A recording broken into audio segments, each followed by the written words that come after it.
ভক্তের কাজ কি? মহতের স্বভাব হয় তাড়িতে পামর, নিজ কার্য নয় যান অন্যের ঘর। আপনাকে একবার এসেছেন এখানে? কতবার মঙ্গল করতে এসেছে? কতবার মঙ্গল করেছেন? অনেকবার করতে এসেছেন।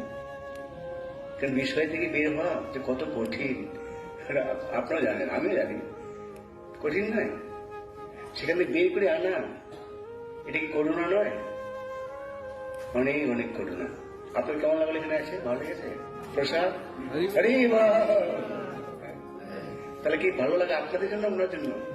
তা আপনাদের ভালো লাগে, আপনাদের কল্যাণ হয়, এই যে বারবার বলছে মাতাজি পিতাজি চলুন হয়ে করে মনে করে আসুন, বৃন্দাবন চন্দ্রে যাবেন, তার ক্ষেত্রে ধাম যাবেন, পুটিয়া ধাম যাবেন, এগুলো ধাম উন্নত জায়গায় হলো। কেন? ভক্ত চায় যে অন্য যেন কৃষ্ণ ভাবনামৃতের সঙ্গে যুক্ত হয়ে যায়, যার জন্য আমাদের ভক্তের আহ্বানকে উপেক্ষা করা উচিত নয়। ভক্ত যা কিছু করছে আমরা বুঝতে পারছি না, তাদের ধ্যান ধারণা কি? ধ্যান ধারণা আমাদের থেকে অনেক অনেক ঊর্ধ্বে। তাদের ধ্যান, তাদের ধারণা, তাদের বুদ্ধি সর্বক্ষণ বদ্ধজীবের উদ্ধার করবার জন্য, বদ্ধজীবকে কৃষ্ণ প্রেম দান করবার জন্য। আমি খুশি হয়েছি নিমাই পণ্ডিত বিদ্যা